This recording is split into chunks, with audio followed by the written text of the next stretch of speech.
পরিচয় তো বিয়ে হওয়ার পর থেকে দেখার ইয়া হয়, কিন্তু কথাটা এই তো 1 সপ্তাহের মতন হলো আচ্ছা কথা হলো। আচ্ছা, আপনার ছেলে মেয়ে কয়টা আছে? আমার একটা ছেলে একটা মেয়ে। ছেলের বয়স কত? ছেলের বয়স 18, 18। মেয়ের বয়স? মেয়ের বয়স 7। 7। তাহলে এই কথার ছোট ও ও যেগুলো বললো সেগুলো কি সত্যি? হ্যাঁ, আপনি ডাকছেন ওকে?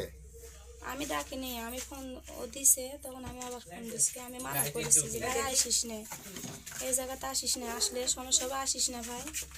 তখন বলছে না ভাবি আমি যাবো, আমি যাচ্ছি, আমি যে না ভাই তুই আইস না, এরকম করে কথা বলেছেন। ফোন কাটা দেওয়া সারা আমি আসা সারা। তারপরে আমার স্বামী আবার আসিছে, মানে 1-2 মিনিটের ব্যবধানের ভিতর এরকম হয়ে গেছে। আমার তো জ্বরে গাও কাঁপছে, আমি তো এরকম না, আমার স্বামী আমাকে ধরে মারলো। তখন আমার মারা দেখে ওই আবার আসলো, আসে ওকে ধরিছে যে মারো না, যে কোনো একটা ফাইসালা করা হোক। তখন আমি তাও বলেছি আমি ভুল করে ফেলছি, আমাকে এরকম করো না, শুনবে না। এখন তা আপনি কি চাচ্ছেন এখন? এখন আমি যাচ্ছি এনার সাথে যাবো।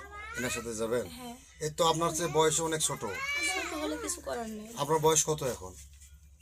কত হবে, 30 30 হবে। হতে পারে। 30 হতে পারে।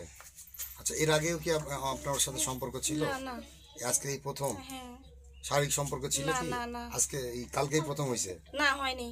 শারীরিক সম্পর্ক হয়নি? না না, ওগুলো কিছু না, তাসই তো হয় না আমাদের সাথে। আচ্ছা, ট্রাস্ট হয়নি তো আপনি বিয়ে করতে চাচ্ছেন কেন? এখন আমার এই সংসারটা, আমাকে এখানে আমাকে স্বামী যে আমাকে ভাত দিবে না, ডিভোর্স দিবে জি, তাহলে আমি কি করবো বলেন? আমার মাথার উপর কেউ নাই, আমি একটা এতিম মানুষ। আচ্ছা, আমার স্বামী এখন আমাকে এই ভাতই দিবে না, মানে থুবেই না, এক কথা। তাহলে সেটা আগে আপনার ভাবা উচিত ছিল। ওটাই তো আমার ভুল, ভুলটা তো আমার ওই জায়গাতেই। রাতে জ্বরের ওষুধ যখন চাইছেন তখন আপনার না চিন্তা আমি করা চাইনি উচিত। ওষুধ, আমি চাইনি। তো এই আমি ওষুধ বলতেছে যে খাসি, আমার এখানে ওষুধ আছে, এই যে আমি ওষুধ দোকানে থেকে আনা খাসি।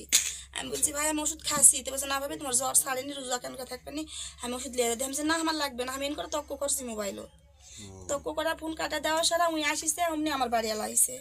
আমার কথা বলার কেউ সুযোগই দেয়নি, আমার কোনো কথা বলার সুযোগ দেয়নি।